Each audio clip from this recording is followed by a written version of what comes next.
What is The Power of One More? Why did you write this book? Who's it for? Well, the first person I sent it to was you, of anybody in the world, so that should say something. The fact that you like it means a lot to me. So I wrote it after my dad died.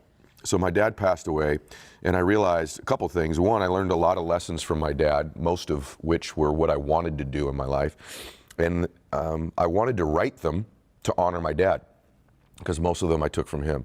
The second part of it was, it occurred to me that, you know, when you watch someone you love pass away, especially a parent, you know, it sort of dawns on you that you ultimately are next. And, you know, that it made me really think about the end of my life. And, you know, what do I want my life to be like? What do I want, you know, what do I want to have accomplished? Where do I want to have gone? What difference do I want to make? What emotions do I want to have? And then also, like, what do I know about life so far? Because the older I get, the more I realize I don't know as much as I used to think I know. But there are certain things I've definitely discovered in my life that have helped me become more successful and happier. And I wanted to document them, you know, before I forgot them. And so I decided to go about writing a real manuscript, a thorough manuscript. I call it, you know, the ultimate guide to being either successful or happy. And those two things are sort of interchangeable, but it was emotional writing it. And I learned some things about myself and my dad as I wrote it. Some things dawned on me as I was writing it. Nope, that was from Dad too. That was from Dad as well.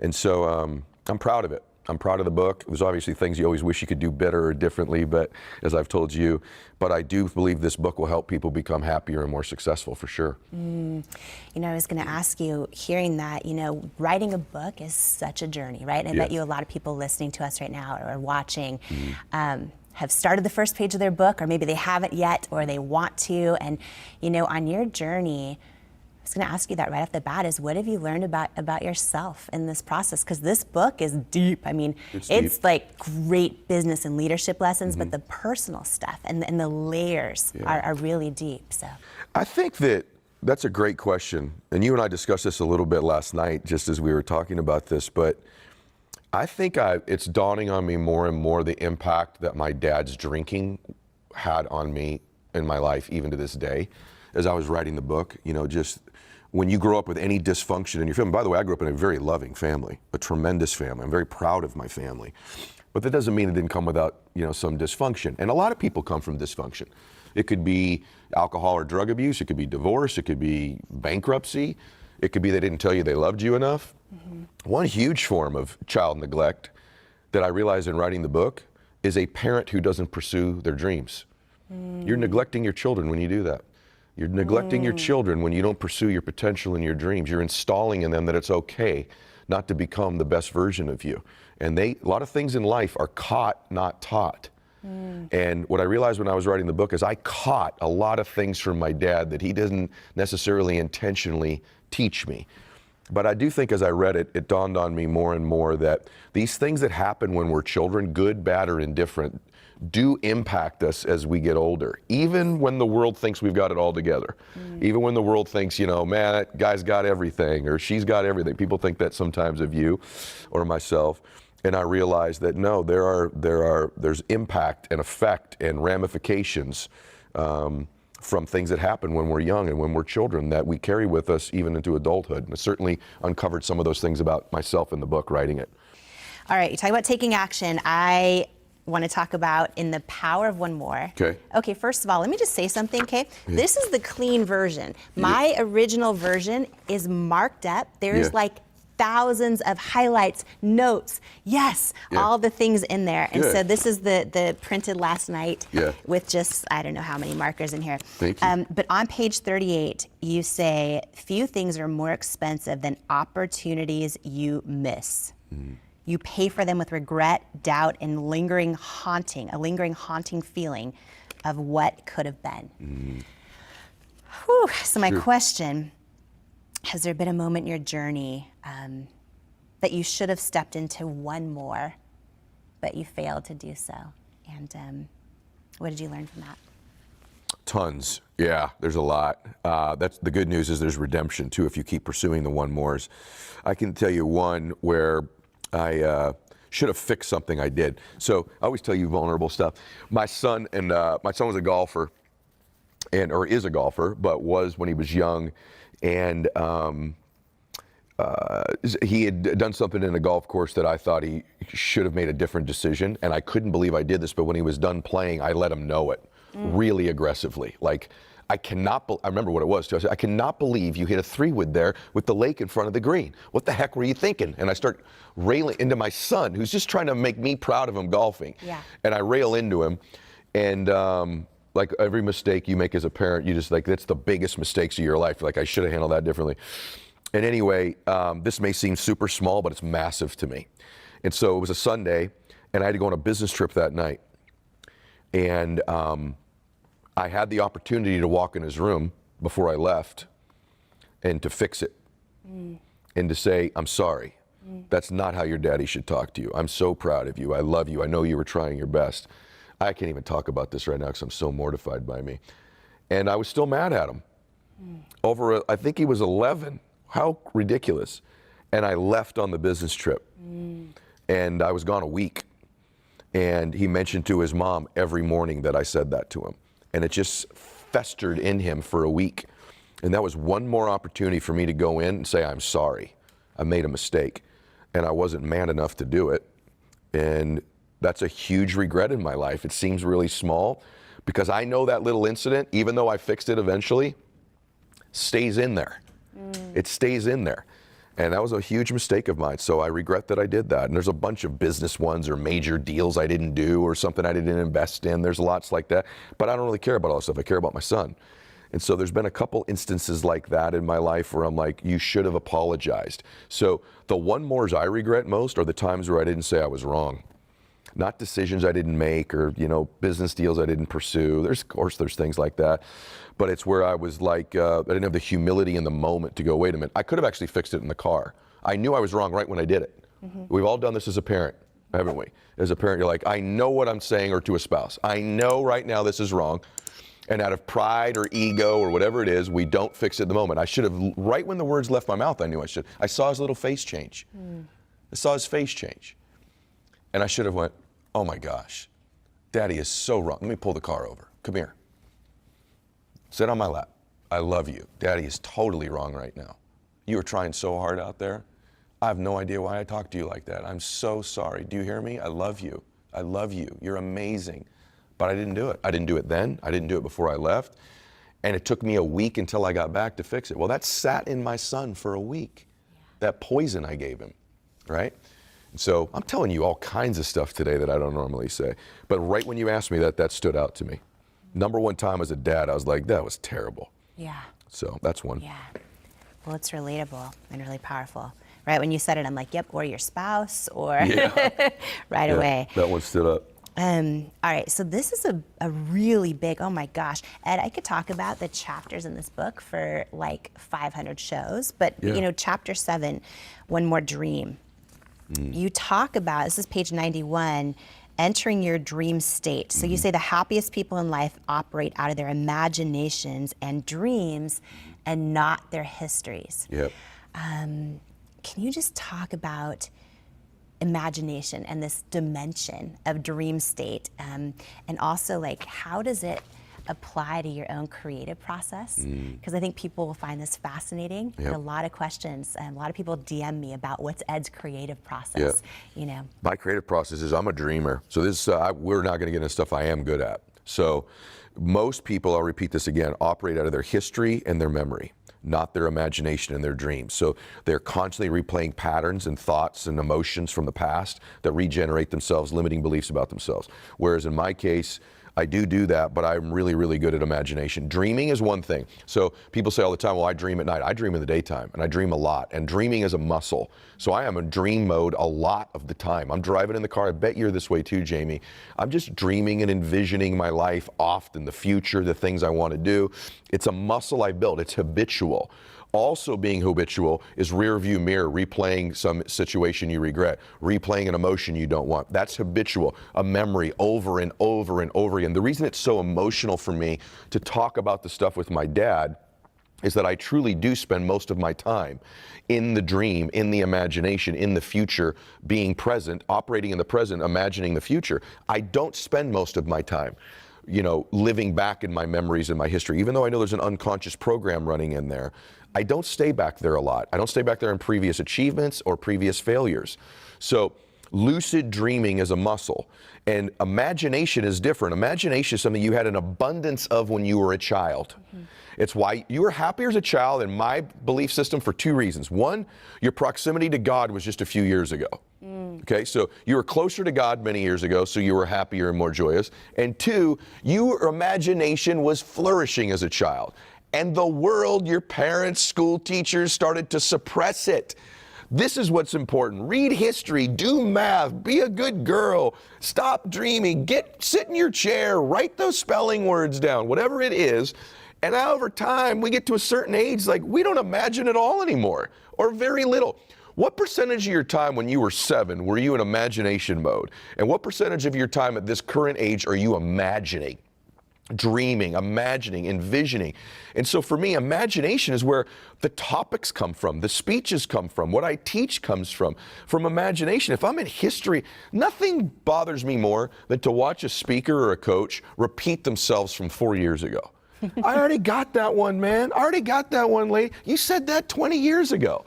A little bit of that's okay, but I always feel like if I'm not showing up new and different, my values diminish because you already had that version of me.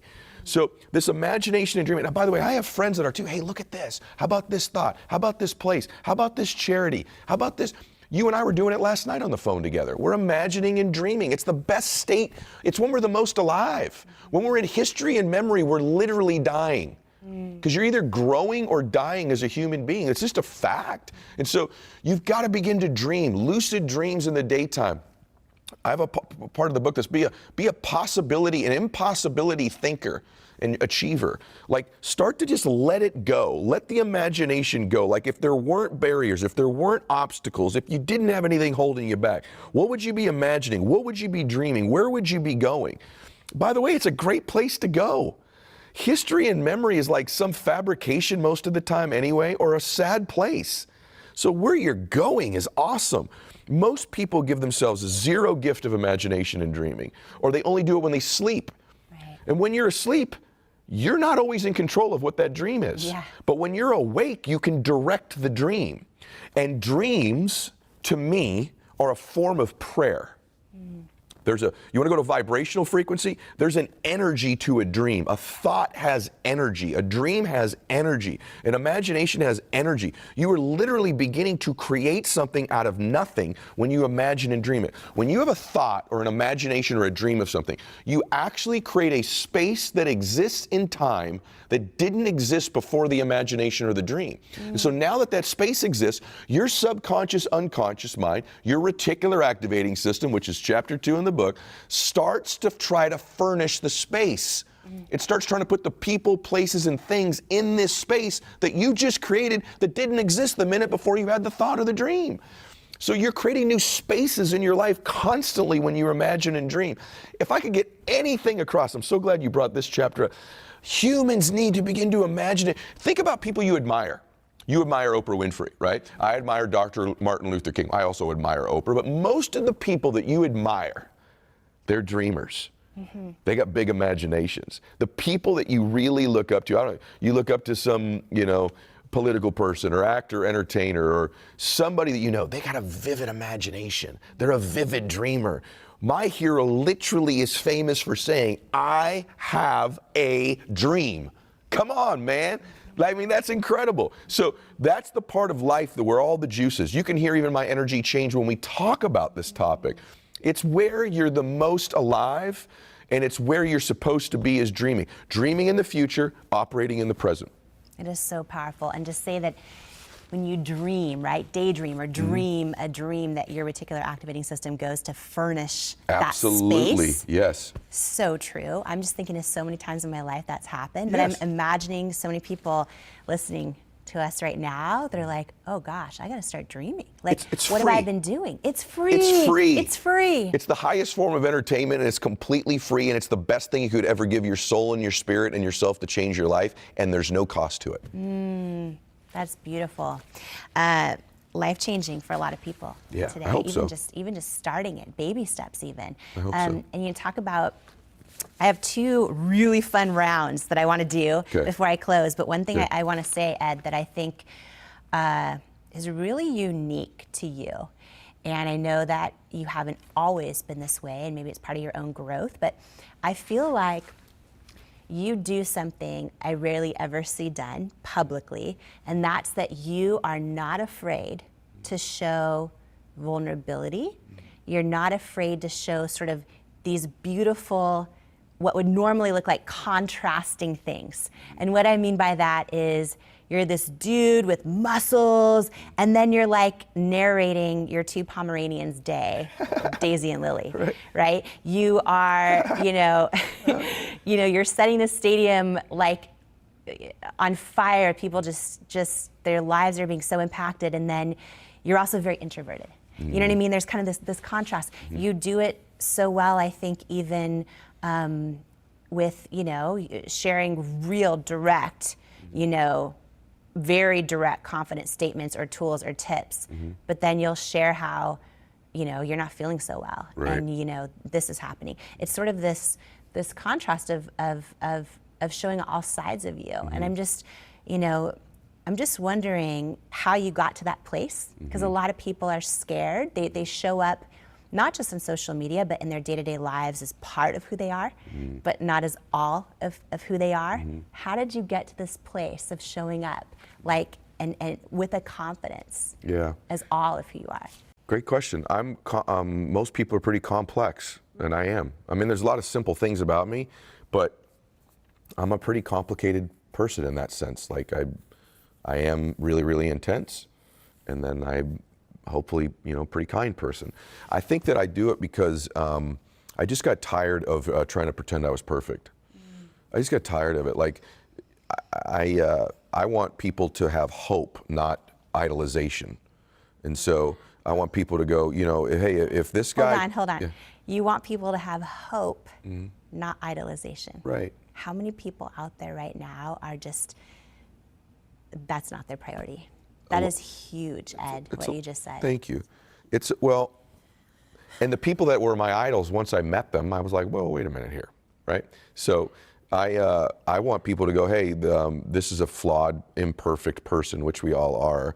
And man, I'm watching this guy fight to really change who he is and get better and grow. And he's obviously learned a lot of tools for doing it. In fact, the reason that I'm so into personal development, self-improvement, self-confidence, all these other things is for me to just become a baseline functioning person, I had to have these tools. And then when I got to baseline, I'm like, well, wait a minute.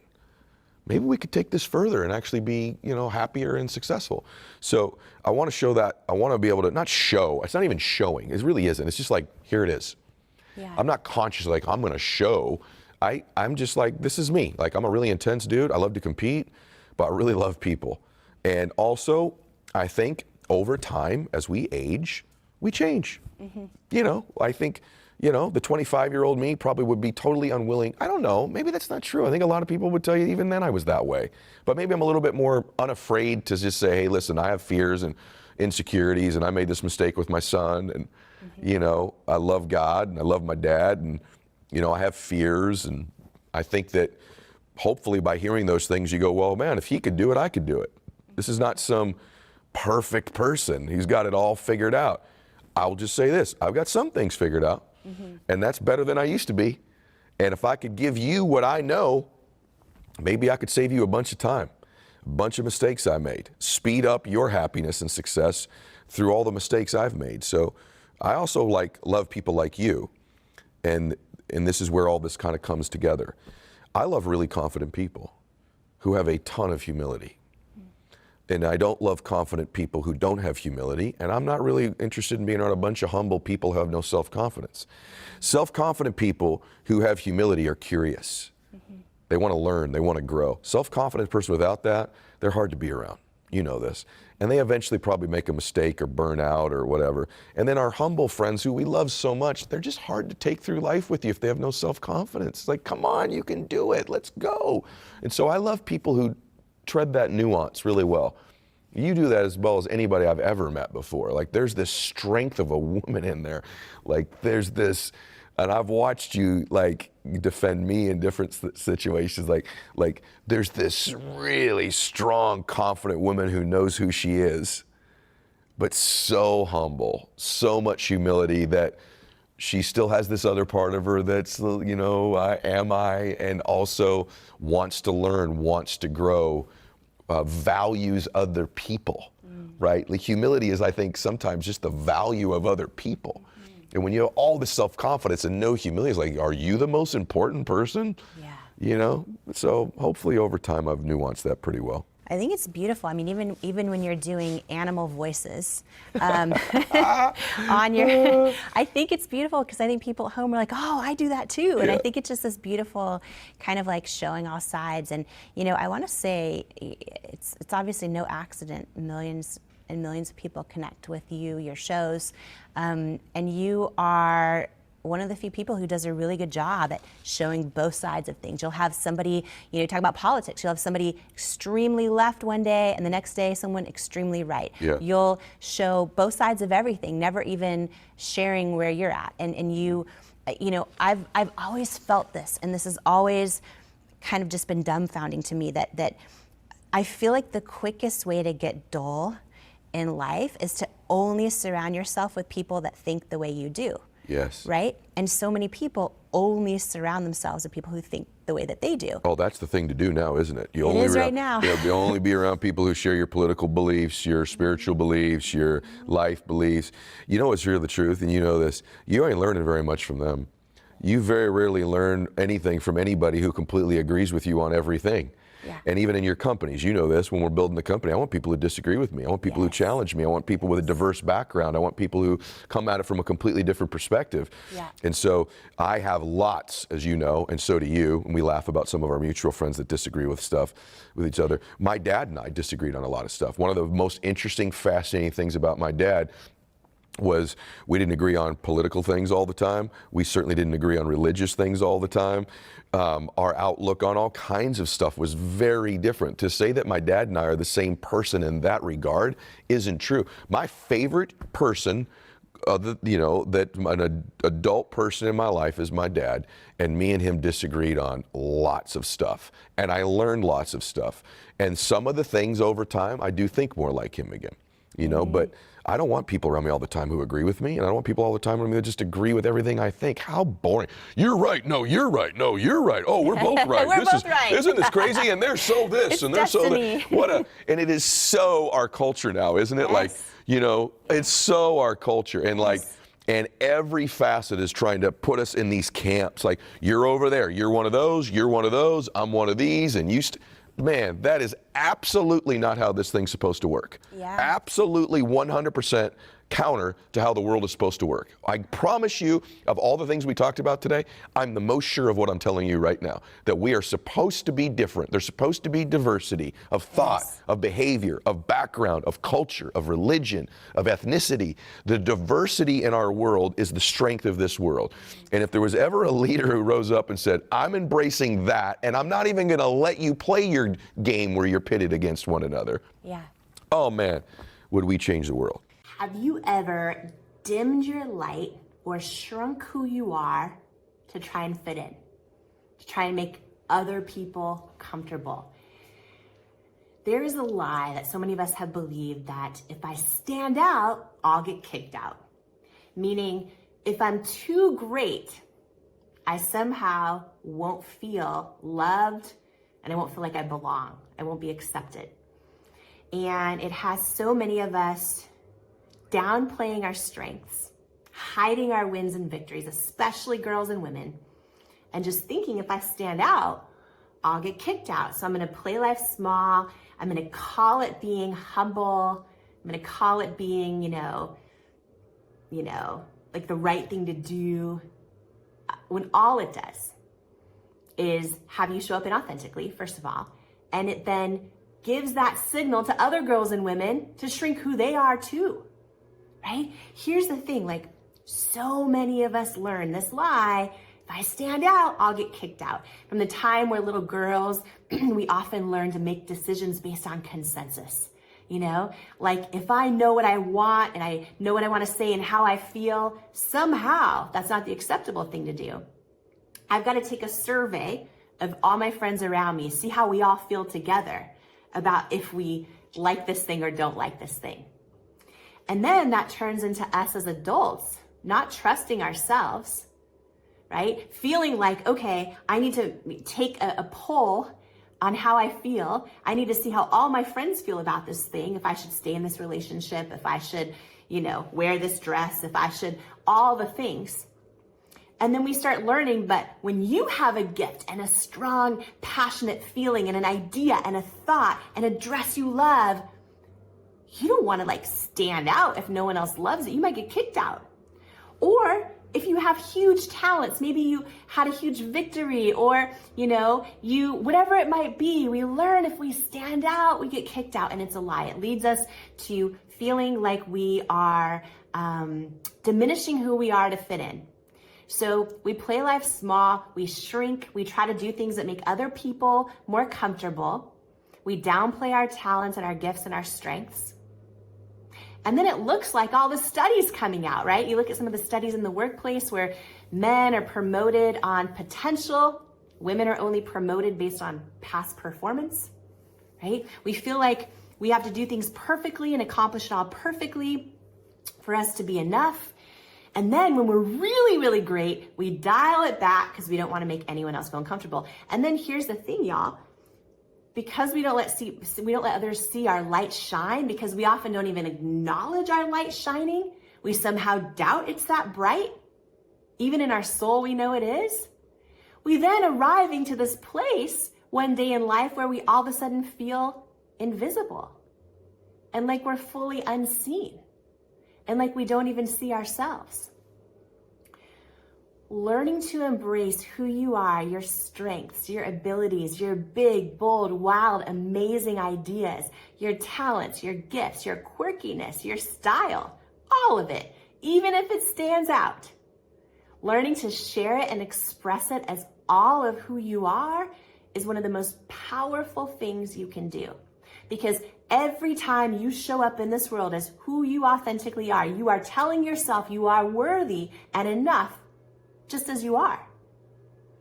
Every time you dim your light, you shrink who you are, you show up inauthentically, you are telling yourself you are unworthy of being all of who you are.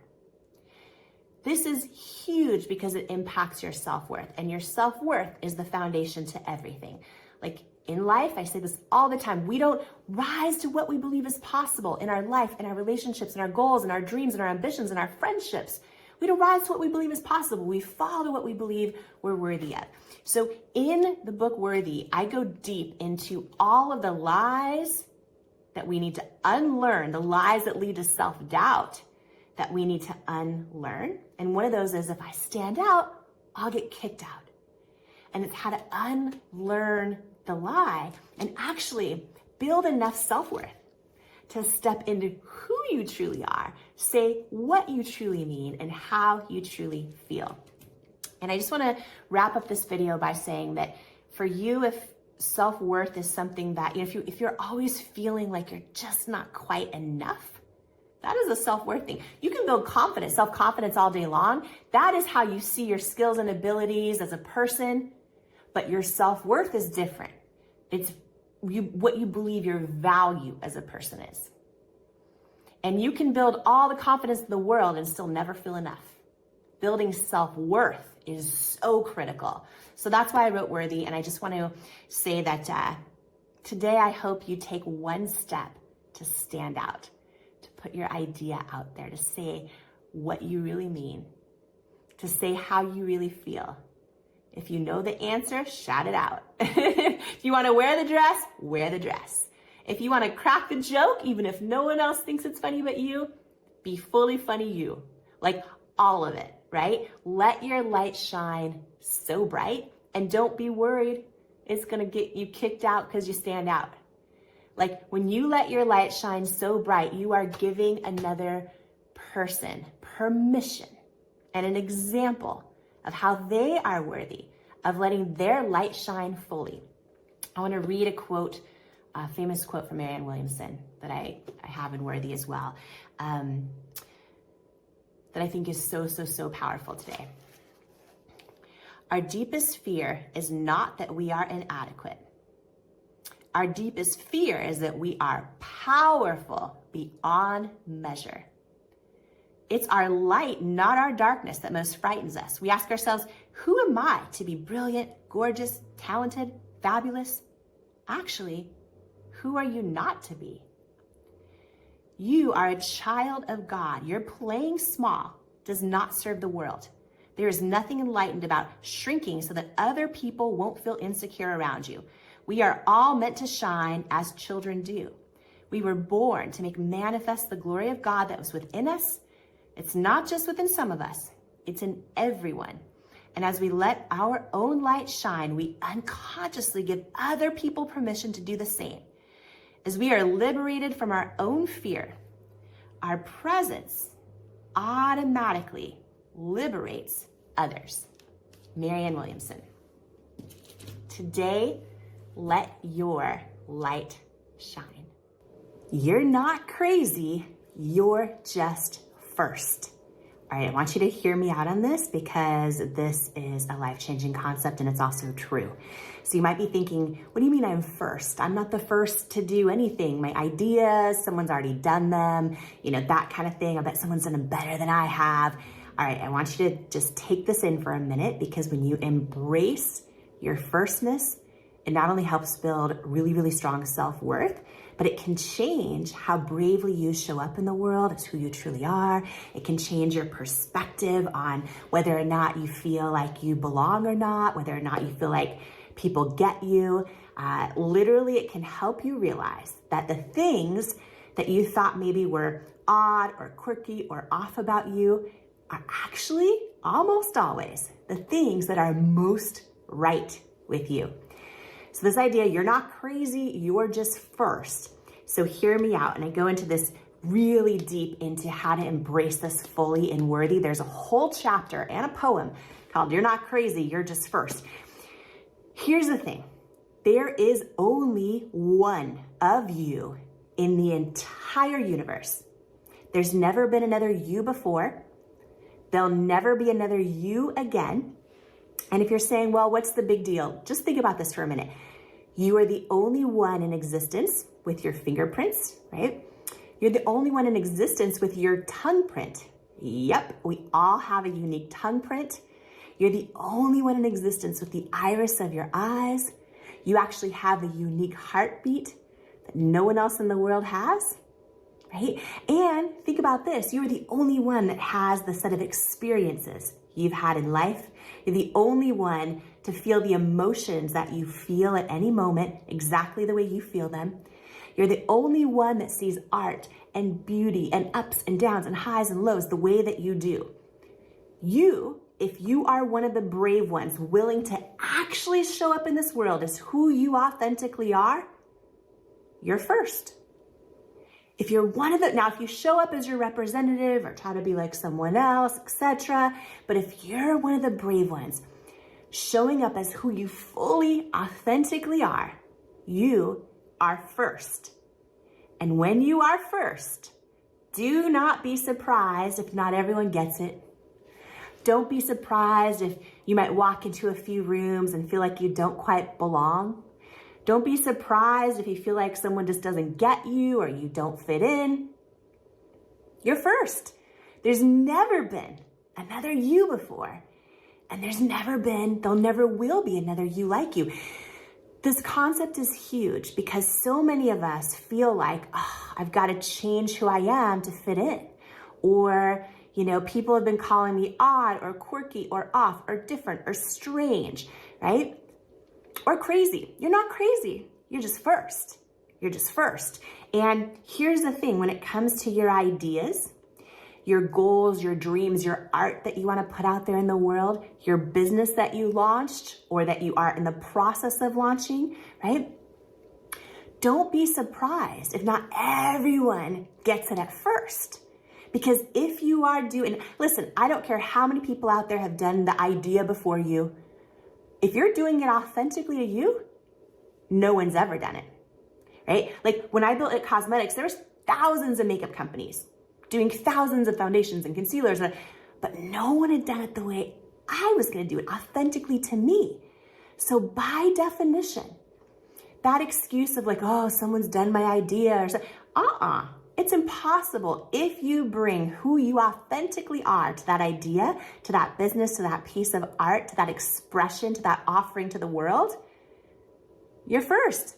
No one else has done it quite like you. So when it comes to your business or your ideas or your art, if you're putting it out there and you feel like it's not getting traction or you're not sure why, or maybe you're showing it to like experts and touted visionaries and you're wondering why they don't think it's going to succeed, here's why. I'll tell you why. Because when I built It Cosmetics, I was doing it so differently. Almost everybody told me it's not going to work. Like so many of the experts I put on pedestals said it's not going to work. And listen, they wanted the best for me. But even touted visionaries, even experts, subconsciously, they're not going to believe something's going to work if they've never seen it work before. If there's no social proof it's going to work. So if you're doing something that is authentic to you, they've never seen it work before because it's never been done. So it is, if I had learned this lesson, by the way, y'all, I would have saved myself so many nights crying myself to sleep. Like thinking like, why does everyone not think this idea is going to work, right? Many of us know the outcome. 8 years later, 100 weeks later, It Cosmetics grew to $1 billion business. But for many years, because I was doing it authentic to me, it wasn't working in the beginning. People didn't quite get it in the beginning. And a lot of experts said it would never, ever work. And so I want you to really take this to heart, okay? That when you are doing something authentic to who you are, it has never been done before. It has never been done before. And so you got to get really, really good at cheering yourself on, at believing in the offering you're putting out there into the world, whether it's in the form of just showing up as who you are and all that you are, whether it's in the form of a business or creation or ideas or art. You have to get really, really good at cheering yourself on, because what I have learned is most people will cheer you on after you make it. After the thing catches on, after people start embracing it. So in that journey, I want you to remember this. If you're doing something that you feel like others are like, I don't get it, doesn't quite fit in, you don't quite belong, right? You're different or odd or strange or crazy. You're not crazy. You're just first. And I just want to share one more thing. And again, there's a whole chapter in Worthy called You're Not Crazy, You're Just First. And we go deep into how to really look at your identity and build your self-worth around this. Because for so many of us, feeling like we are not enough and don't belong can take root at an identity level. I remember growing up, I have 5 families, I was adopted, it's a whole story. But I remember so many of my loving, well-intentioned family members would say things to me like, you're so odd or strange or crazy. I would have these big ideas on how to impact the world or, solve global problems. And I didn't even know what I was talking about at that point in my life, but I just had these big, dreams and ideas and thoughts. And they would literally, so many of them would always say like, you're crazy. Like, who do you think you are? Like, you're crazy, all that. And I remember there was this moment in my life when in my 20s, I had gone to therapy for the first time ever. And I literally asked my therapist, I'm like, I feel like, I don't fit in and sometimes I don't belong in the room and this and that. And I have these ideas. And she explained to me that when you are somebody who, especially is the first in your family, or first in your peer group, or first amongst the people you spend time around, or first amongst the people you were raised around, to have, to think differently, to actually be willing to show up as who you authentically are. Like, don't be surprised if you don't feel like you fit in because you're first. You're the first to truly, have the confidence and the self-worth to show up as all of who you are. And I just remember this moment that hit me like a light bulb, so powerful, the light bulb burst when I realized, oh, I'm not crazy, I'm just first. So I just want to share this with you today in case these words are for you. You're not crazy, you're just first. You're not odd, you're just first. There's nothing wrong with you. In fact, the things you think are most odd or quirky or wrong with you are actually so often the things that are most right with you. The things that are most right with you. And when you're one of the brave ones who is willing to show up in this world as who you authentically are, you are first. So be the first, best, most quirky, odd, fully embracing, talented, gifted, like full expression, best ever, only you who are first. Do you wait on your weight to live your best life? All right, this is a video, has nothing to do with your weight, whatever your weight might be, nothing to do with that. This is a video about, are you waiting on your weight to live your best life? And how do you stop waiting on your weight to live your best life? And what has waiting on your weight already cost you in your life, in your relationships, in your friendships, in your ambitions, in your joy? Here's the deal, y'all. I go deep into this because there's so many lies. There's so many lies that lead to self-doubt in our lives. And it is time to start embracing and igniting those truths that wake up worthiness. And one of the biggest lies I go deep into the book Worthy about is called Your Weight Determines Your Worth, which is a lie. And the chapter is called Don't Wait on Your Weight. Here's the thing.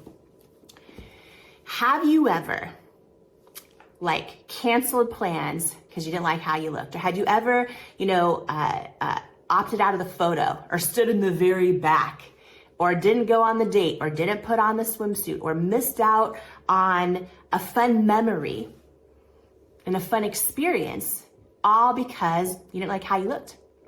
So here's the deal. If you've ever felt this way, you are not alone. In fact, and this is a shocking statistic, 89% of girls and women, studies find 89% of girls and women opt out of meaningful activities with friends, family, loved ones because of the way they look. It's astonishing. It's astonishing. And I go into deep about this belief that's a lie, that somehow our weight determines our worth. It is such a lie. And our belief system, which I've heard called BS belief system, which is usually BS, can be so powerful. And if we're not careful, and if we're not aware of it, and if we don't learn how to change our limiting beliefs into beliefs that are empowering, it can come at a price that is way too expensive in our lives. I built a company called It Cosmetics, where millions and millions of women felt inspired and empowered because I would take my makeup off and show my bright red rosacea and just explain how I don't see this as a flaw. Every one of us is beautiful, every single one of us. And even through that journey, I still struggled to feel enough in a swimsuit. So imagine this, I'm CEO of a $1 billion business that inspires millions of women, and I literally would struggle to even put on a swimsuit, right? I had so much body doubt. And here's one of the tools I implemented in my life to change it, because I was waiting on my weight to have fun. I was waiting on my weight to have experiences. And when I had my daughter Wonder, I'll never forget, we went to the pool for the first time. She was about 1 year old.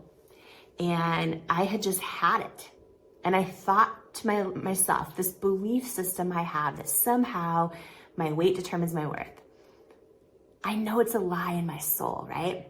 The truth lives in our soul. It's what we know in our gut and our intuition. If we pray or meditate, we'll hear it and we'll know it. We are more than enough exactly as we are.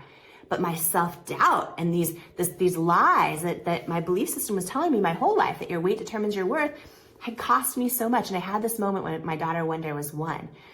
And I was literally about to opt out of swimming and just have my husband Paula go with her. And I just was like, you know what? I had this huge aha moment. What has waiting on my weight already cost me in my life? The answer was way too much. And when I listed out all the things, and then I looked at my daughter and I'm like, I am teaching her right now that somehow she's not enough to just wear the swimsuit and embrace who she fully is if I'm gonna hold back from doing it. And I had to stack all the pain that waiting on my weight had cost me and realize, you know what? That pain is far more than whatever story I'm telling myself about who's gonna judge me or this or that in a swimsuit. And that was when I completely changed my belief system. I replaced the old limiting belief of my weight determines my worth, or I'm somehow not enough, or whatever, with new empowering beliefs. Like, I am setting an example for my daughter to know she is fully worthy right now. Or, you know what? I'm gonna go out there and I'm gonna shake my cellulite with pride at this public pool at the hotel, because I know it's gonna give another woman or man, permission to do the same, to feel less alone and more enough in their skin. Like, I had to flip the meaning that I gave to it. And I just wanna share this with you today. And if this is, if you're somebody that has let how you look hold you back, whether it's literal weight, or it's the weight of other people's expectations, or the weight of worry, just take a moment and write out what has waiting on that weight already cost you in your life. And is that pain too much? And is it time to replace those old limiting beliefs with new ones? So I have a whole chapter called Don't Wait on Your Weight in here, and I go deep into how to do this. And I'm gonna read you just a little excerpt that I close the chapter with, because I think that for so many of us, this has cost us way too much. Way too much in our lives. And I think learning how to distinguish between what your belief system says and what your knowing says, right? Our belief system is the self-doubt, the thoughts in our mind that we can replace with empowering beliefs. And if we are wondering, is this a limiting belief? Tune into your soul. It'll tell you.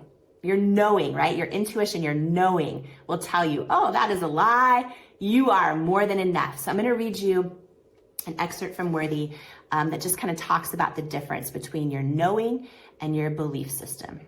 So your belief system says, don't put on a swimsuit.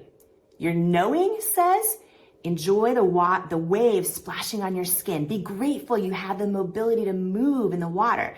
You have strong legs and feet and that feel the sand between your toes. You can feel the sunshine on your skin and the breeze hitting it, okay? That's the difference between what our thoughts and self-doubt will say and what our knowing says. Your belief system says, everyone's staring at you and judging. Your knowing says, your confidence in your body is giving another woman a permission slip to have confidence in hers. Your belief system says, watch your weight. Your knowing says, watch your soul. Your belief system says, the cellulite is awful. Your knowing, the truth, says, the genetic cell structure your creator designed with you is perfectly made for you and has no meaning other than what we give it. Your belief system says, I should feel embarrassed of my mom bod or dad bod. Your knowing says, be an example for your children of how they should feel about their bodies. Your belief system says, when I get to my goal weight, I'll be more successful. Your knowing says, a false belief will always leave you poor. Your belief system says, when I fit into a certain size of jeans, then I'll have peace. Your knowing says, if a belief costs you your peace, it's too expensive. Your belief system says, my babies won't notice I'm sitting on the sidelines of the pool. Your knowing says, I'm setting an example for them to one day also believe they're not worthy of swimming. Your belief system says you should wait until you're a different weight to have fun. Your knowing says, either have fun now or be haunted by the regret for all the fun you missed out on. Your belief system says when you're slimmer, your family member will finally give you her approval. Your knowing says she will never approve of you until she learns to stop disapproving of herself. Your belief system says, replay that hurtful comment someone made about your body. Your knowing says, hurt people, and that comment has nothing to do with you. Your belief system says, judge the photo based on how your body looks in it. Your knowing says, feel the gift of that moment of life captured in that photo.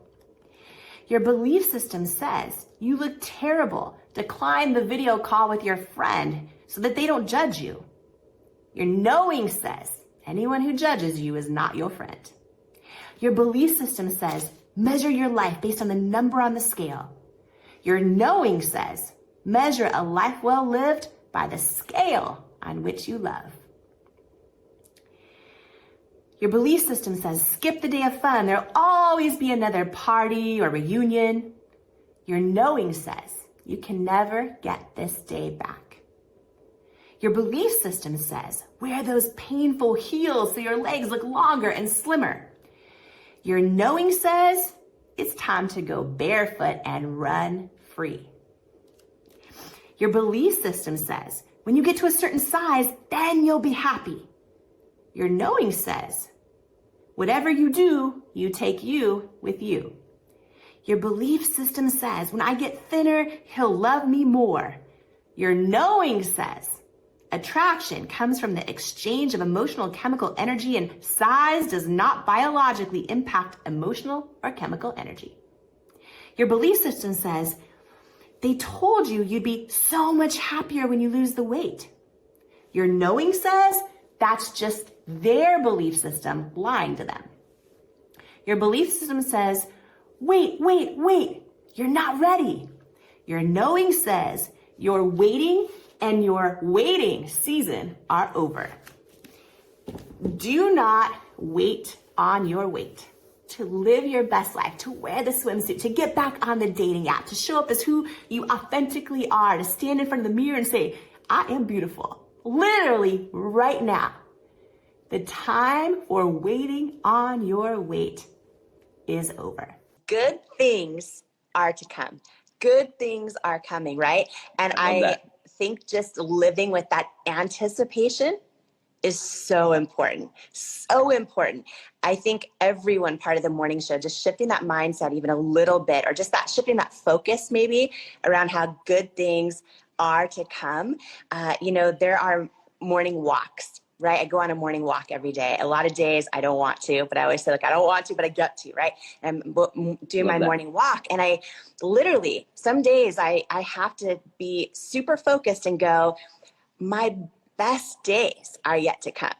Just that thought, right? On those days you feel like you're dragging through the day, or you're trying to just whatever, you're like, wait a minute, my best days are to come. Yes. And when you live in that anticipation and you just make the decision to believe it, I feel like how it energizes everything going on in the day, whatever it is, even if it's like a tough day or a great day, just living with that, anticipation. My best days are to come. That's something we can all do no matter where we're at. And I think it's true. Yes. I think it could be true for all of us. Because our best days aren't dependent on even the circumstances around us necessarily, right? They're determined on how we summon our own joy and our own appreciation, our own gratitude, and our own aliveness. Our best days are to come. Cheers to that, on Brendan. That. Let's go, people. Good morning, Growth Day community. I feel that's so huge. And I literally have up on this thing, and you guys hear me say it, every day almost in the Growth Day community, which is you're stronger than you think, and the future holds good things for you. I remember where I was when I wrote that line. And like a lot of things in personal development, we write things for ourselves. I was going through a brain injury at the time and recovering from that when I wrote that line. And it was just it was almost a mantra for myself. And then it became something I was saying in my videos, and then it took off on the internets. But it was like that part, the future holds good things for you. Yeah. It's like a spiritual promise, it's like this beautiful thing you can step in times in which you need hope. Yes. In times in which you feel discouraged and down. It's so easy to be like, this isn't happening in my life, or that's, not going on, or I haven't achieved this, or whatever it is, where, you feel a lack of connection with somebody. And then you go, oh my gosh, we've got a road ahead. There's a path ahead. There's years ahead. And when you can remember that, I feel that's so encouraging, when you can just remember there's so much goodness to come, Yes. So I love that. That's a great theme for today. Even in the hard times. Yeah. One story to share on this that's super personal, but someone may need to hear it today. May need to hear it today. When I was building It Cosmetics, it was a 10-year journey of 100-hour weeks. And Paulo and I were also trying to start a family during this journey. And I was always kind of mindful not to bring personal stuff into the workplace. So, nobody knew. My assistant knew, that was it. But no one knew that we were going through fertility treatments and all kinds of stuff for almost a decade. And it was a really tough season where I even had, pregnancies that didn't make it and all kinds of stuff. So that this was all going on. And I had this moment that wasn't expected that was life-changing. Somebody shared something with me that was life-changing, and I want to share it this morning. I was going to all this is going on in this, I was compartmentalizing all of the pain and all this stuff happening and just really trying to show up as a leader the best way I could for everyone else. And one of the things that I did as part of my job building this company was I would do press with a lot of the big magazines and the beauty magazines. So one day I got invited to this breakfast with the person who was heading Elle magazine at the time, the beauty director for Elle. And I was nervous, Brendan, because I'm like, what do I wear? I prefer sweats over couture. What do I wear? All the crazy thoughts I was having. I was like, you know what, at this point, I just got to go. You can't fake authenticity. I'm going to fully show up as me, whatever. It's going to be great. She's going to love me or not, whatever. And so I show up to this breakfast, and it's just me and her together. And I thought we were going to talk about, beauty products and the industry and all those things. Somehow she ended up sharing with me her story of struggling to have a baby and this whole journey. And so I was really careful at first. Then I just shared with her in confidence, that I've been going through this for a number of years now. And she said one thing to me that changed my whole life. She said, I know it's hard. I know you want to give up. I know all those things. You feel like when your body's disappointing you, you feel almost betrayed by your own body. You have these expectations. You're supposed to be able to carry pregnancy, all that stuff. And she said to me, I want you to think about one thing. Your favorite person in the entire world is on their way to you, and you haven't even met them yet. She's like, think about this. You will have a baby one day somehow, whether it's through adoption or anything else. And she goes, you're going to meet your favorite person ever. Think about it in life. You haven't even met your favorite person yet. And I'm like, and so from that day forward, and this went on for years more of miscarriages, of all kinds of tough stuff that I went through, I would keep that seed of hope, of anticipation, of good things are to come, where I would just think, oh, but my favorite person, I haven't even met my favorite person in my life yet. They're coming. And so the day my daughter Wonder was born, I was like, I met my favorite person. And now my daughter is 2.5. I have a son now too. He's 10 months. So I have to have two favorite, but she's my favorite person ever. But I remember it was years. I don't know how many years of living with that. Good things are to come. My favorite person's on the way, even when I didn't see a way. Even when I didn't see how it was going to happen or if it was going to happen, I made the decision to decide, even on the toughest days, my favorite person is on their way, right? So living with that expectation that great things are to come, it's not just on the days it's easy. It's on the days when it's hard, when our feelings are hurt, or when we feel betrayed, or when we don't see a way, or when somebody pulled out the rug from underneath us, or when we're doubting ourselves or whatever. Just making that decision to live with that anticipation that my best days are to come. I think that's so powerful. Yes, I love that. Thank you for sharing that story too. Oh my gosh, so beautiful. And now just knowing your kids, it's oh my God, what a beautiful, what a beautiful story of trust and faith and time. And it's, it's also, we always want, we always hope everything turns out exactly when we want it. Yeah. And when you can step away from that need and just trust, all things come together and align in the future. Yeah. In exactly the way that maybe you didn't design, but perhaps a creator smarter than you or bigger than us designed. You know what I mean? I just have so much, there's a humility and trust that I love. I know many of you guys are going in a huge week, right? You've got all these things you need to accomplish. And we always talk about Friday finishers. I got a post the other day. I was like, Brendan, what happens if you don't finish the thing on Fridays? Do you feel terrible? I'm like, no, you give yourself grace and it goes on the Monday to-do list. There's so much on my Monday to-do list that I thought was going to be done 7 Fridays ago. And anyone relate with this? Anyone relate with this? It's like, that's just real. But what you do is you go, okay, give myself some grace, make sure it shows up again, make sure I try to show up for it again. Every day is a good day to get back at it, get back on the horse, try again, put that thing in play. And when you do that, it's like, it's a really, I don't know how to describe it exactly, but it's a beautiful feeling. Now, when something, you don't have, or when something you did have, or when something changes and you didn't want it, it's a story of faith. It's a story of, you can sit with it. You can be good with it. You can go, oh, okay, good things. Good things are coming. I love what you just said. Good things are coming. Future holds good things for you guys. And that's so important. You know what? Because when you don't have that, you cheat yourself. You discourage yourself, right? Personal freedom comes from the fact that we get to choose the meaning of everything that goes on in our life. Maybe we don't get to choose the thing. We didn't choose the event, but we get to choose the meaning. And is the meaning of it going to be an encouraging thing to open us up and to strengthen us and make us better and make us better servants? Or is it going to be something we're going to do? That's my reason now to close my heart. We're going to use it as a reason. That's right. I thought the world was crappy. Let me shut down now in my own stuff. And we tell ourselves a story that shuts down our openness, our heart, our soul, our spirit. No one else is forming that story. We're putting it in our own head.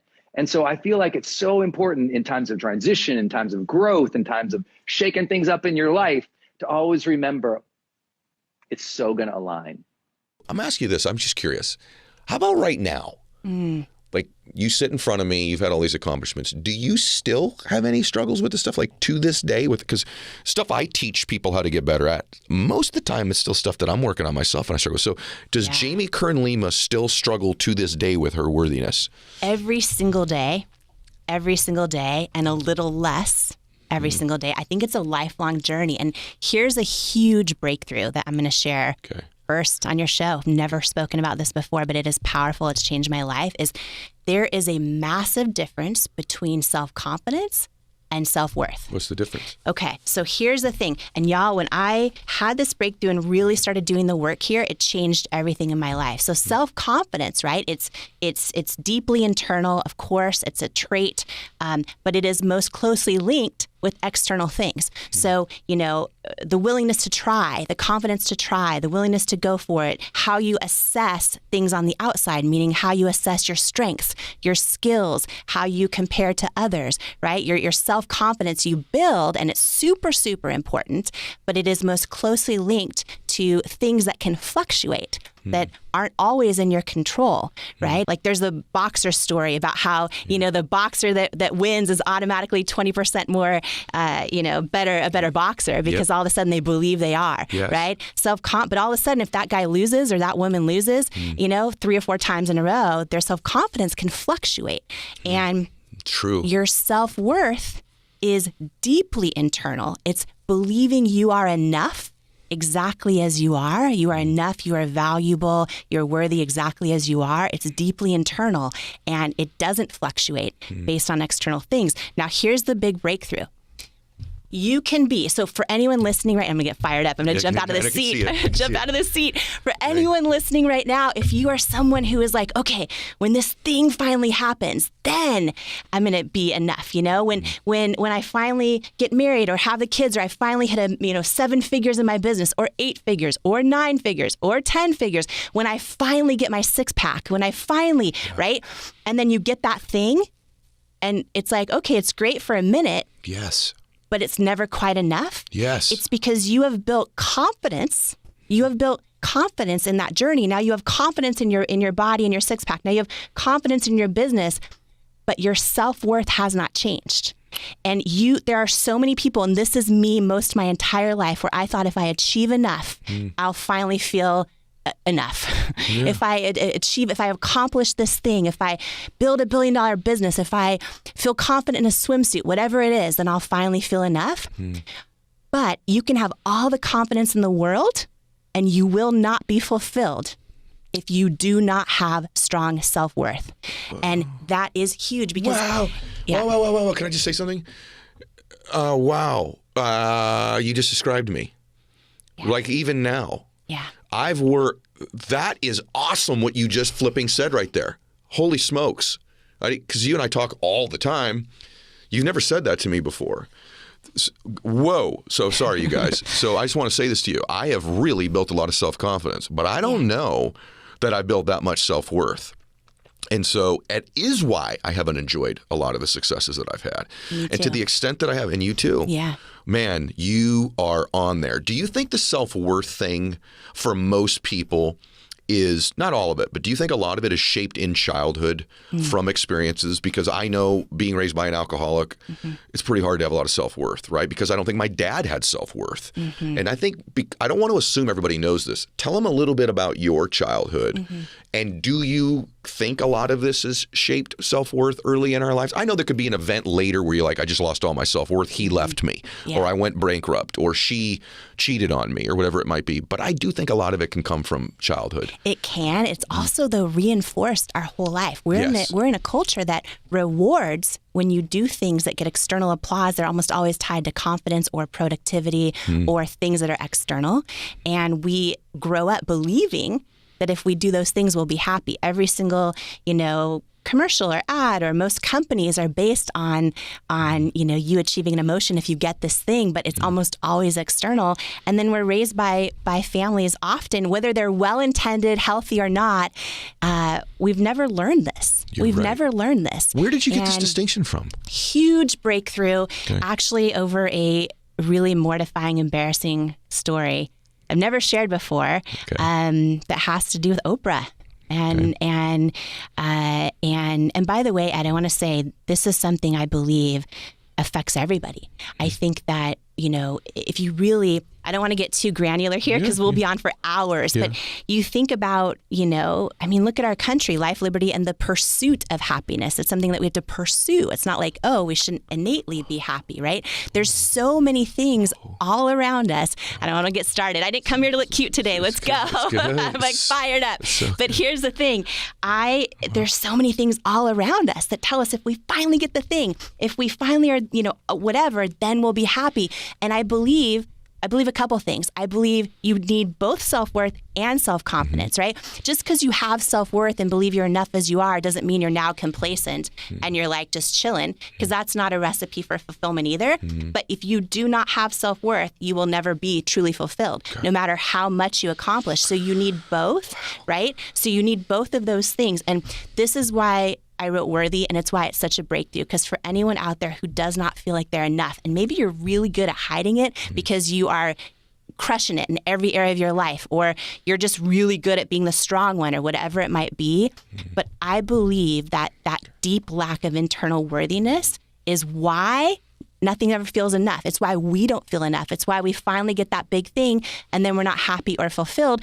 Or it's why we sabotage things in our life because we don't believe we're worthy of them. And so how this happened for me is, my whole life, I grew up watching Oprah in my living room. And that was sort of like, my whole life, I thought one day, I am going to interview other people and share their stories with the world. And I just always knew. And I had this knowing that made no sense, but I just knew I would meet her.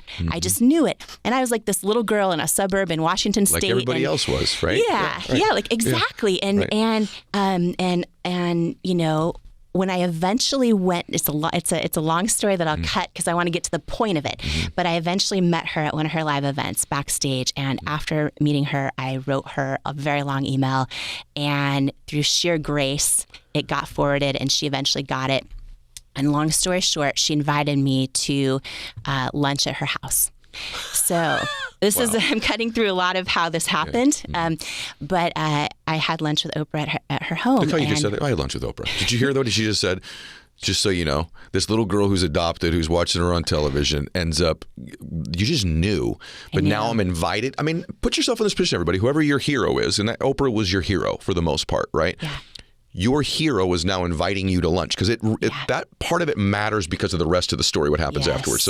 So now you're going to go see Oprah. Go ahead. Yes, I know you're one of the few people on the planet that knows the story, so I'm share it for the first time.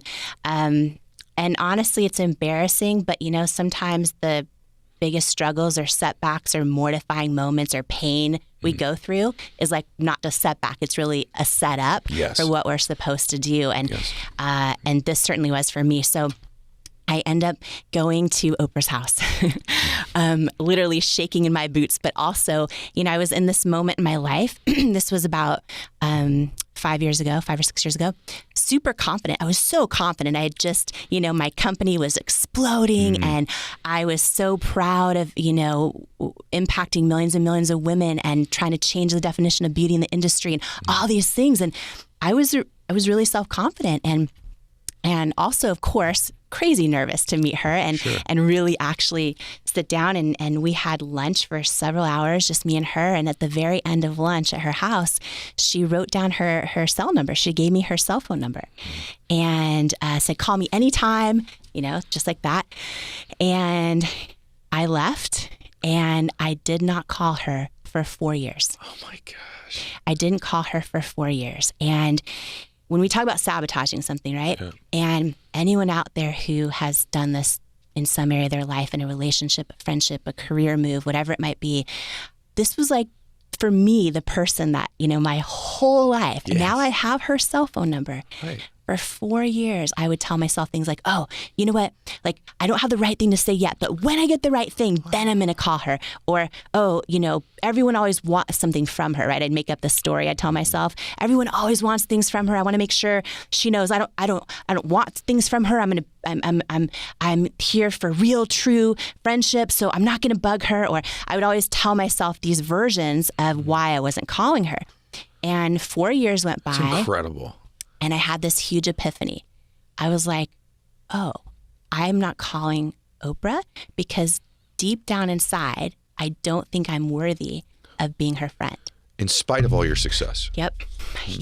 So at that moment, I realized this was a huge breakthrough because I realized, oh, I have a lot of self-confidence, but not self-worth. Gosh, Jamie. And you can have one without the other. And it's why when you keep accomplishing things or you keep, the thing finally happens, you finally, get that dream relationship, you finally have the kids or you finally have the breakthrough in your business, but you're like, why am I not happy? Why am I not fulfilled? Why isn't it not enough?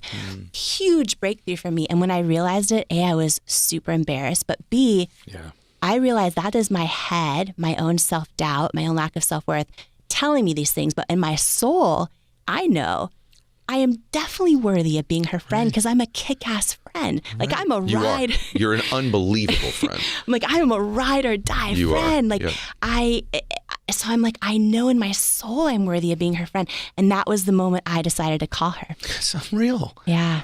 Now, so by the way, we're going to talk about this, you and I, in our live day with everybody who goes to, by the way, I'm going to just do it because she's my friend, worthybook.com/Ed. And I'm doing it because all of you listening are my friend. And I want you to have this book. I don't come out this hard on books. You guys know this, right? So I'm telling you, go do it. And then you're going to get the time with Jamie and I as well.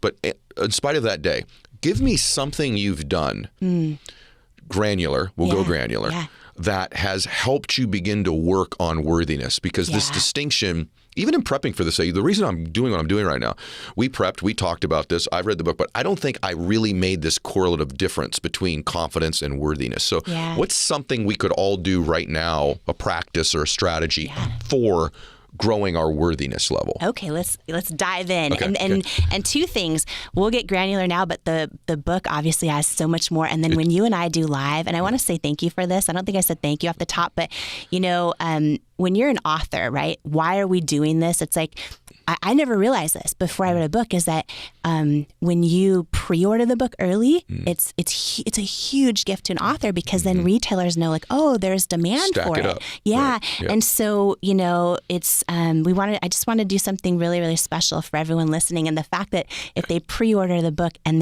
they're live on a Zoom with you and me, it's gonna be unreal. Let's dive, we'll go deep into self-doubt, into building self-worth. I'm so excited. So thank you again for that. So by the way, everybody, she's going to give you a tactic right now, but let me just say one thing to you.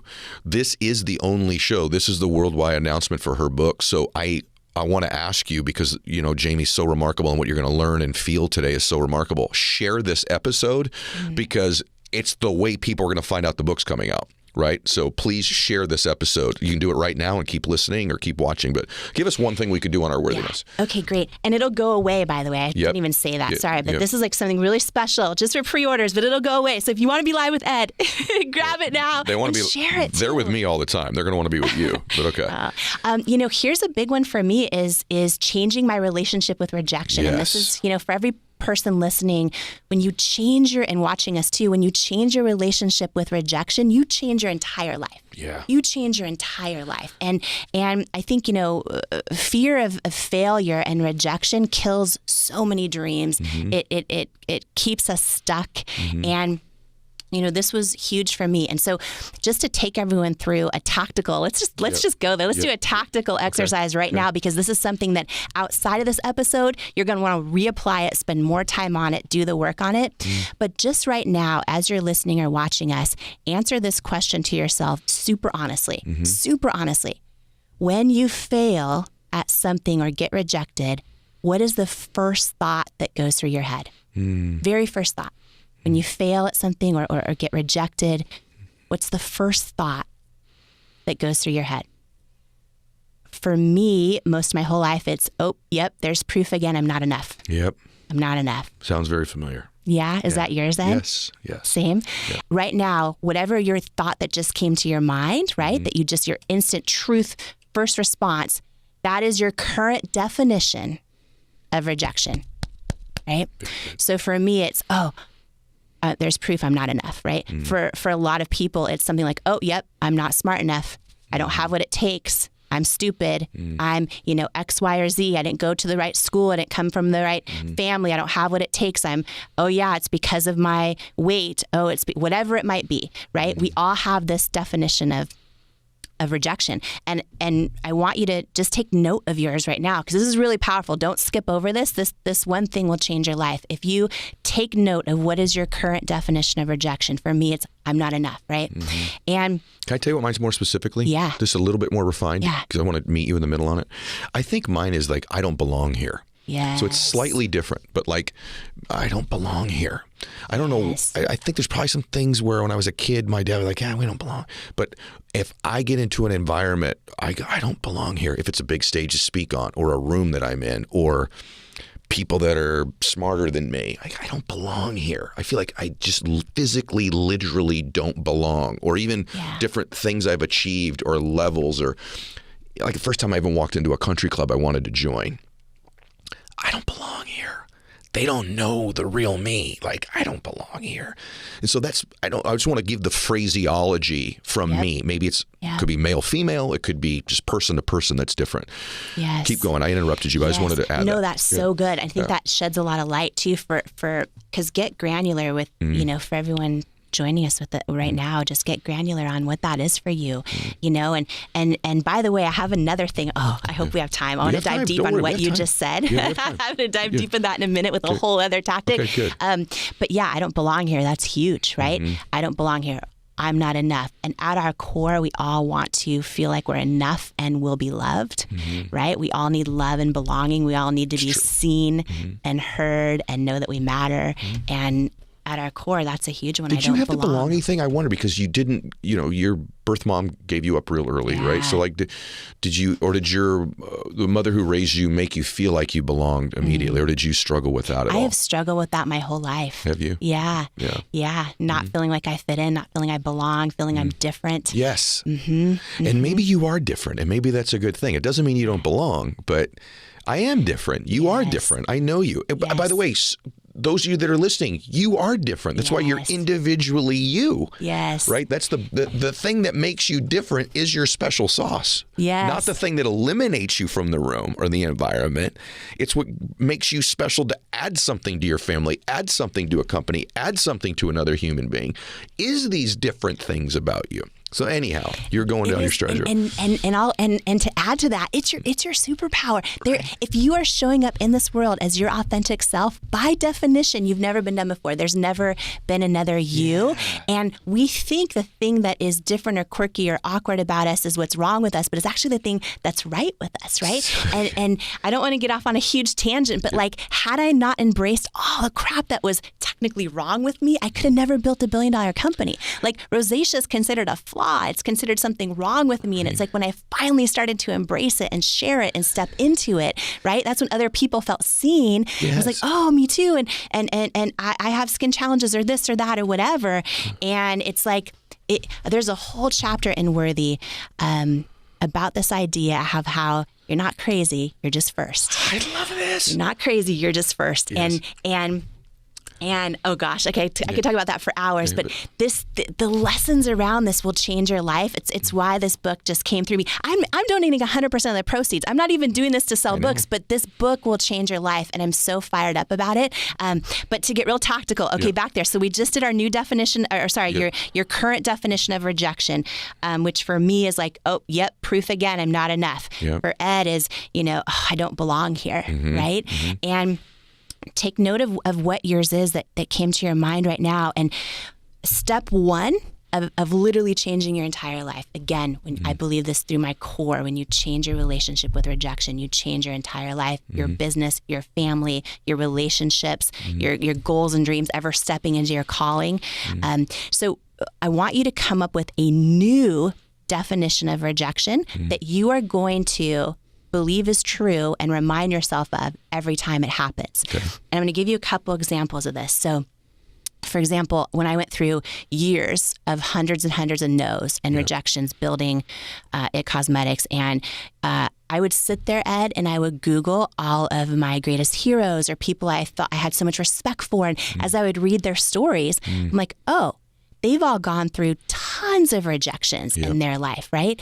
Every single one of them, right? And I came to this realization that the people who succeed the most are also the people who fail the most, because they're the people who try the most and keep going. And so I started telling myself this new definition of rejection, which is, ooh, it's a victory. It means I'm one of the brave ones willing to go for it. Yes. And I started telling myself that every time I'd call a new retailer on the phone and they're like, oh, no, you're not the right fit for us or this or that or whatever. And it would hurt my feelings. It's not that I was immune to being hurt or whatever, but I'm like, oh, you know what? I'm one of the brave ones willing to go for it, which means eventually I'm going to succeed. And I started seeing rejection in this weird way as a positive thing. Okay. Another definition that I use a lot is rejection is God's protection. Yes. Right?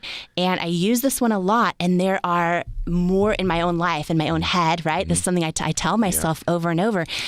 There's more stories than I can count where I'm like, and by the way, one example is It Cosmetics. I mean, there was one investor midway through the journey that said, he passed on investing. And I thought we were down to almost bankrupt, right? Yep. We had under $1,000 in our account, which was the company and our personal, which meant we had a few weeks left before we went bankrupt. Yep. And everything was on the line. And I had this big meeting with a potential investor. And you know the story, Ed, but it's so unbelievable. At the end, he passed on investing. And I really was thinking he was going to be like my saving grace. And he said that he didn't think women would buy makeup from someone who looked like me with my body and my weight. And it was a whole thing. And Wait a second. Hang on. Did you all just hear what she said? Okay, I want you to imagine you struggle with worthiness issues. You've been building this company forever. I just want to make sure, because I think what you're about to tell them, the belief system that you took from it, could change the world. So the first thing is, I want to go back. Yeah. Okay. You're not crazy. You're just first. I want everyone to just digest that. I want you to hear what this woman said. Who knows about this stuff? You are not crazy to be pursuing your dream. Yeah. You're just first. Yep. And you're probably first in your family, which is why they're the ones who think you're the craziest. You need to accept this. Yep. Okay. There's a profound, Jamie has this ability to say profound, deep things over and over again, hundreds of them. And she doesn't know. You are not crazy. You're just first. And your family's probably not going to get it. And even in your own company, maybe they're not going to get it. And so that's okay. The second thing is, this woman's struggling with worthiness all of her life. She's getting rejected like crazy, up and down. She's also struggled. One of her worthiness issues is she had rosacea. She's struggled with body issues all of her life, if we're going to get really real with Jamie, okay? Yeah. She's had body issues. So imagine your biggest insecurity is probably that. It's physical, okay? She's this gorgeous, beautiful woman, but she doesn't know it. And so her number one insecurity is probably her body issue, at least operating out in the real world. She goes into this meeting needing it. She's down to $1,000.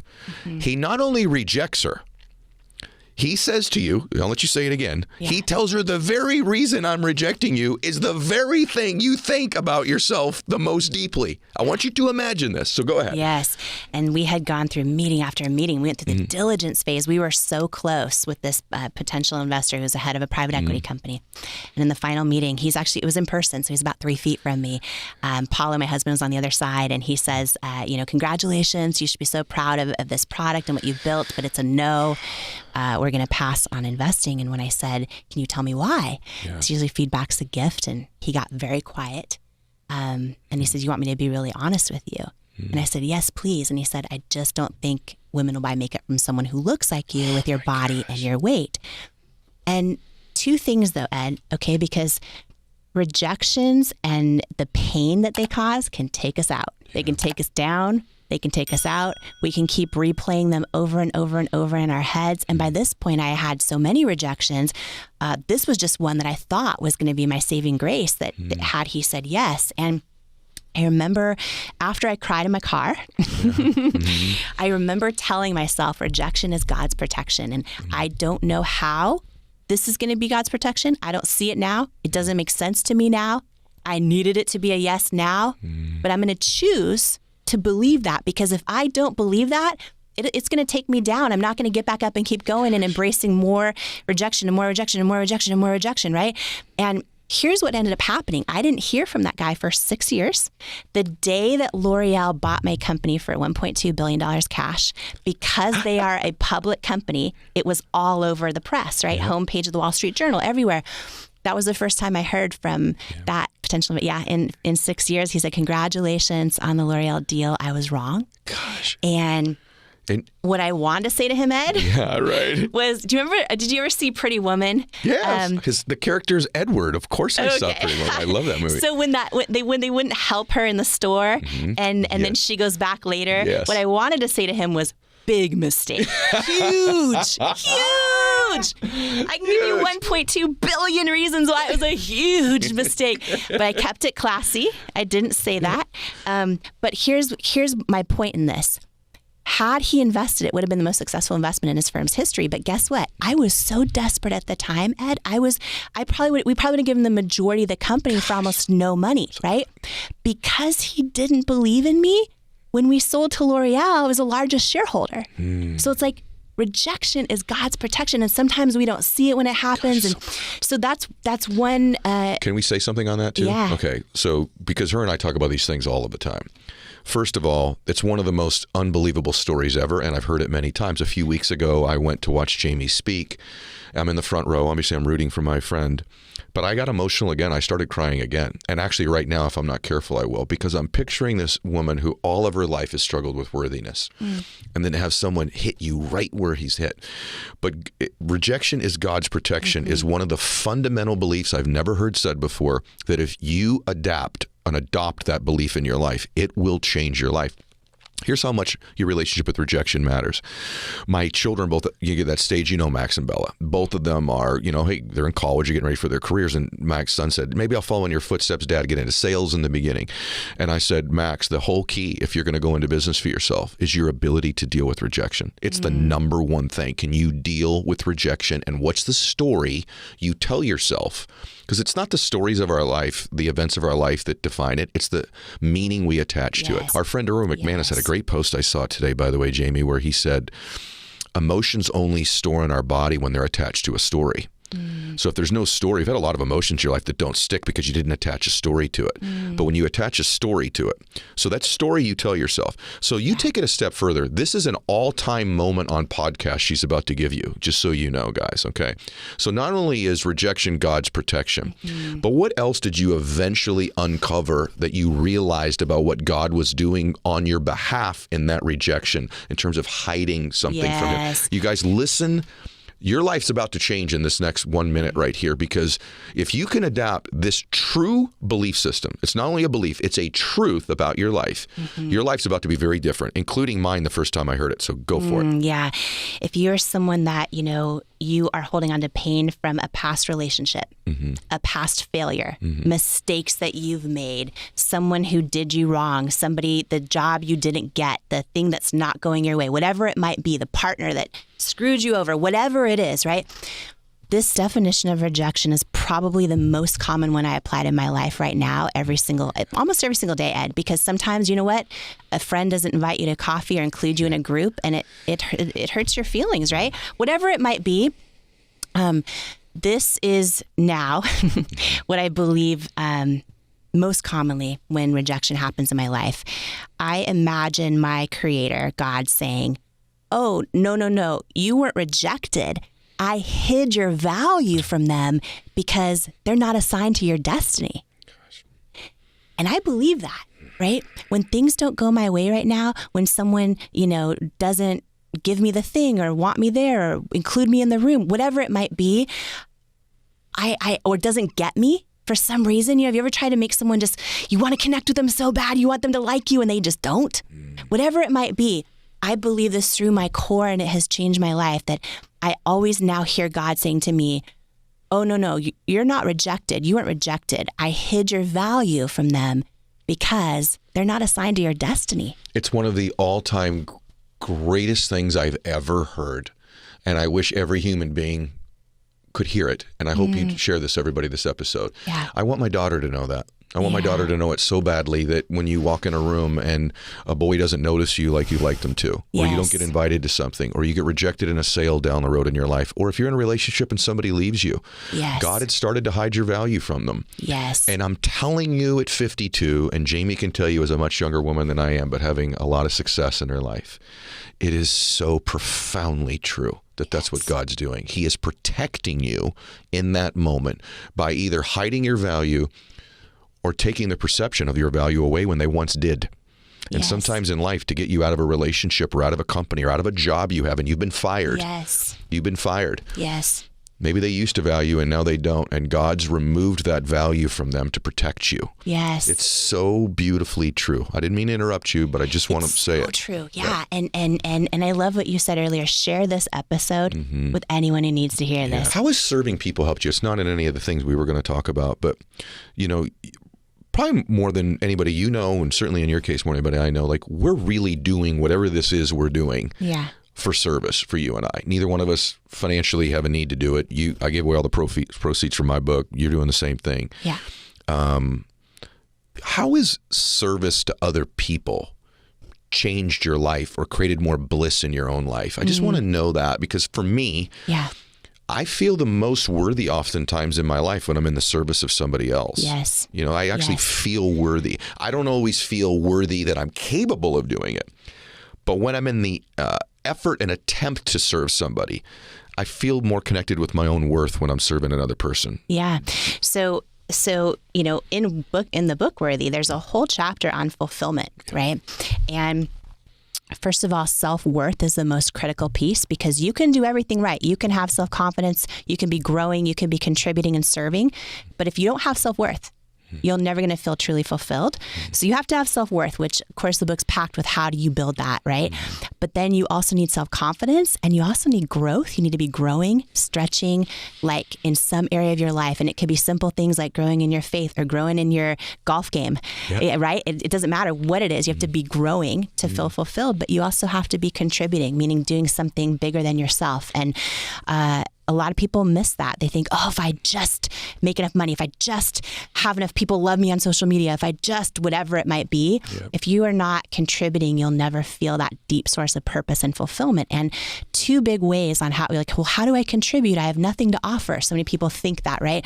And you and I have a friend, Rory, that always talks about how we're best positioned to serve the person we once were. And another way to put that is so often the pain we've gone through, the setbacks, the things that sucked, right? It's like when we're able to then use those and help other people make it through the things we've gotten through. It brings a deep sense of purpose and also understanding of the cadence of the calling of our life and everything we've gone through. Gosh. But also there's simple ways to give back. I mean, literally just smiling at a neighbor.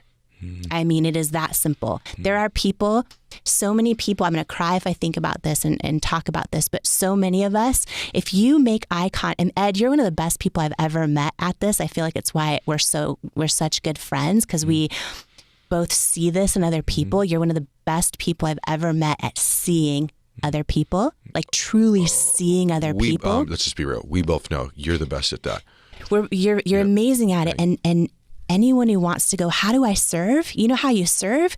Walk into the coffee shop or wherever you're at and see someone. Yeah. Actually see somebody and just say hi, or how are you? Or, you know, I almost guarantee you I'm going to cry. I almost guarantee you for so many people, if you walk into any room you're in today in your life and you actually just see somebody, you're probably going to be the only person that day that sees them. You're so brilliant.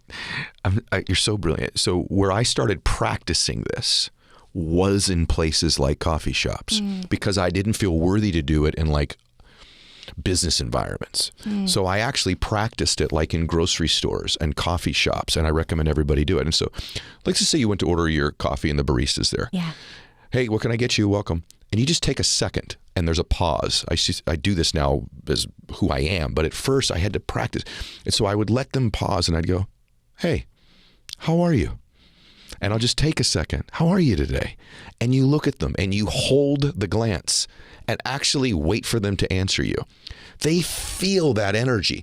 And the first few times I did it, it was awkward. And then I went, wow, I get the added bonus to my coffee today. I connected with this human being. Yes. And as I'm walking out, I felt better. I know they felt better, but I felt better. Yep. What I didn't know until I read your book is I actually felt a little bit more worthy. Yep. And then when I went into business meetings, I had a little bit more of the worthy bucket filled up. Yes. Because I did exactly in the exact environment. You go to a cashier at a grocery store. How are you today? And you actually listen and say it a little slower. Hey, how are you? That's not the same thing as how are you? Yeah. And they feel you actually want to know and you care. Yes. Slowing your life down like that. You're like, what's that got to do with business? I don't know. Best person I know at doing that is you. You said I'm the best person you know at doing that is me. And we're two of the richest people in this entire space. So there's some correlative property to it to business as well, right? It's got to be. And two things happen. You see that other person. So now all of a sudden you're in service to something bigger than yourself. But when you see that other person and they realize it, they then see you. Yes. The moment they realize you saw them is the moment they see you. When you actually see someone else and in that moment they realize it and then they see you, you actually feel seen. And here's something that is so powerful and profound and huge when we realize we do this in our lives. Is so many of us, and I'm talking about no matter where you're at in your career or your goals or your ambitions or the version of success in your life that the world celebrates, right? Whether it's having the kids and the whatever it is, no matter where you're at in that, like we are so tempted always to actually still live our lives hiding in plain sight. Never actually showing who we truly are, never actually allowing our true self to be seen, right? Just showing up with the parts of us that the world celebrates, and we start creating barriers of disconnection in our lives. But more than that, right? And we wonder why we're not fulfilled in relationships, but more than that is we create a barrier of disconnection with ourselves. We don't actually see ourselves. And just to give this analogy, for everyone listening, right? For you, for me, for everyone watching us, is maybe you remember the moment as like a little kid in class, and think back to when you were a little kid, maybe 3, 4, 5, 6, 7, 8, the very first moment when you knew the answer, but you decided for the first time ever not to raise your hand because you thought, well, what if I'm wrong? What if I get made fun of? What if I no longer belong after I do that? And that is the for so many people, the moment that self-doubt starts to set in, the moment we become aware of these things, the moment we start to shrink our self-worth and our self-confidence. And so that moment we start hiding in plain sight. And then what does that look like today as an adult? For a lot of people, it looks like, oh, you're on a Zoom meeting with your team and you have an idea, but you don't raise your hand. You don't share it, just in case it sucks, right? It looks like, oh, you're the boss and maybe you're crushing it and you're hitting numbers every single quarter, but you actually have some novel ideas to innovate and move your company or your industry forward, but you're not going to do them because you're scared to take a risk, right? Because you're crushing it now. That is hiding in plain sight. It looks like maybe you're the extrovert that walks into the room and can entertain everyone else, but no one actually knows what you're really dealing with. Yes. Right? You're hiding in plain sight. That's the most profound thing. You said that the other day. I do feel like people hide in plain sight. Yep. By the way, ask yourself, am I doing that? Yeah. Am I playing small? Am I shrinking? Do I not raise the proverbial hand in so many moments in my life when I could step forward and take my power? And to add to that too, Ed, is when you ask yourself this, right? What are the ways you're hiding in plain sight in your life? And it might be in work. It might be in your romantic relationship. It might be in your friendships. Do you know how many people feel like they've got to play a part to fit into a friend group? But then they feel lonely because those friends actually don't know them for who they truly are. There's so many ways we're hiding in plain sight so often in our lives. And the most important thing you can do is not just identify it.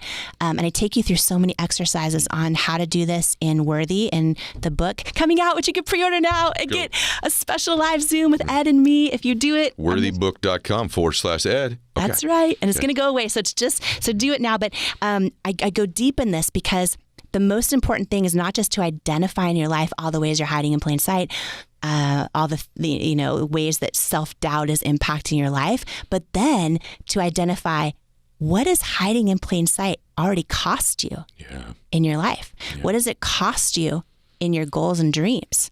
What does it cost you in the depth of connection you have in your relationships and in your friendships, right? What does it cost you? And then when you really go through the work of going, what will it cost you 5, 10 years from now if you don't change? And you start really opening your eyes. We're always wired as human beings to avoid pain. And when you really do the work here and you understand what it's going to cost you, what it has cost you, what it will cost you, that pain will be greater than the pain of, you know what? I might get rejected. I might lose some friends. I might be embarrassed. People might not get me, but I'm not going to hide anymore. I'm going to show up and I'm going to be seen. Like not just the parts of me I think I need to be, but like the true parts of me. I am so blessed to have friends like you who sharpen me all the time. That is so, so, so important. And also, you don't need to hold out for a hero in order to go after your dreams. You don't need it. It's an excuse. It's a lie. It is an indication of unworthiness to believe that we need somebody else before we're enough. Or once that, person shows up and I'm married, then I'll be enough. Once I have kids in my life, then I'll be enough. Once I get that dream mentor, then my business will take off. All of it is a lie. It's a lie that leads to self-doubt. And it's why I wrote this book, because it's packed with truths that wake up worthiness. Because when you don't soar to the level of your hopes and dreams in life, you always will plateau at the level of your self-worth. And when you get that right, it changes everything. And by the way, I'm getting so fired up, not to go into the personal growth world or anything, but so what I realized is so much of the work you hear thought leaders doing around overcoming limiting beliefs, you might have a limiting belief that you'll never make a lot of money, or you're too young or too old, or whatever it might be. You can do all the work of overcoming those limiting beliefs, But if you do not do the work on overcoming the limiting beliefs about worthiness, it does not matter, because you can accomplish everything again and go, okay, I believe I'm smart enough now. I believe all the things. Those are building your self-confidence. Yeah. If you don't do that innate work of building your worthiness, then you'll sabotage all the stuff that you bring into your life. Ladies and gentlemen, rock this house and welcome to the stage, Jamie Kern Lima! Jamie Kern Lima! Every single one of us has had someone tell us we're not enough. Every single one of us has had someone say words to us that hurt.